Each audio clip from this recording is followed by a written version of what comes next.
Last week, I got to spend some time talking to Dr. John Whyte. He's WebMD's chief medical officer, and he's also the author of the book called Take Control of Your Cancer Risk. We played a little true or false game when it comes to our cancer risk, including sleep and even brushing our teeth. You can go to our website to review that story. But now, continuing our conversation, I asked about the theory that vaccines prevent cancer.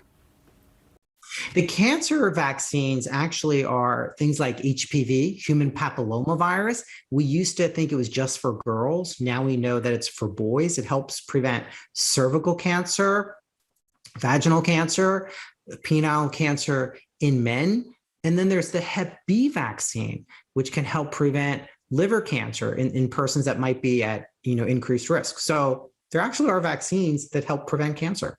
It is so important to talk about that. Okay, so how about this? What you eat plays a role in whether you develop cancer. Develop it. Is that true or false? That is absolutely true. Okay. The biggest thing that I want people to remember is food is medicine. It's as powerful as a prescription drug. Everything you put in your mouth impacts your body. So do you want to choose foods like potato chips and crackers that really have no nutritional value, or fruits and vegetables, which are chock full of vitamins, powerful antioxidants, fish? I mean, those are the things that we want to think about including in our diet. And it doesn't mean that you can never have a candy bar or never have a hamburger, but too often we're having those every day. Yeah. And it's the daily choices that we make over time. I mean, that's where we have some of the best data in terms of too much red meat, too much alcohol. Alcohol just doesn't damage your liver. It actually damages your cells. So eating is really an important component of reducing your cancer risk. Alcohol also messes with your sleep, which is the other component we talked about.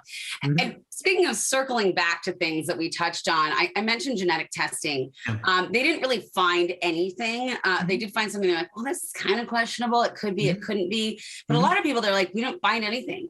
So does that mean you don't need to worry? True or false? You still need to be concerned about cancer, even if you have one of the current over-the-counter tests that are negative. Now, in your doctor's office with genetic counseling, they can do more. But remember, that's only looking for some of those inherited mutations, typically in colon cancer, in breast cancer. The other thing that you can do is, if you can do a good family history, that's actually the best genetic test. Find out who in your family had cancer. And I find many people don't know the specifics, and you have to ask.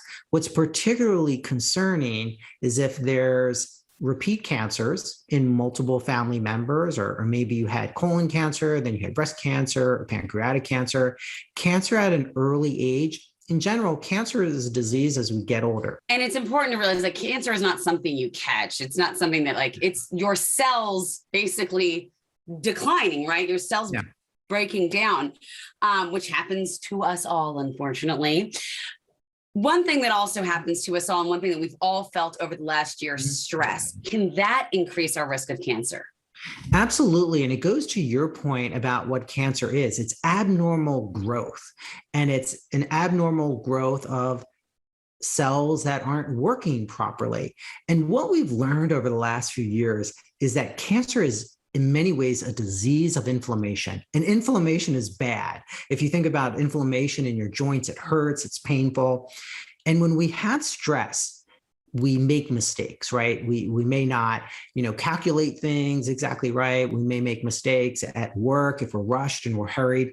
And what chronic stress is, that daily stress that you have, it causes inflammation, and it's basically having your cells then make mistakes. And I often give the example, what if I told you, normally you make 25 cookies, say for people at work for a party, but all of a sudden I say, you know what, tomorrow we're having people come back into the office. I need 150 cookies and you need to make them tonight. What's going to happen? You're going to be stressed, you're going to be rushed, and you're going to make mistakes. Some are going to be burnt, some are going to be undercooked, some are going to look like cookies. That's what's happening with stress in your body. Your cells are now dividing more quickly, and they're making mistakes. And some of them are becoming cancer cells, and then they're going to reproduce and replicate. That's what cancer is.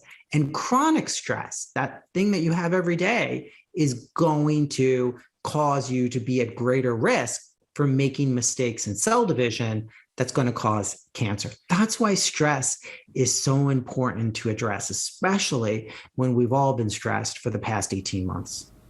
Such important information. So I'll take a breath.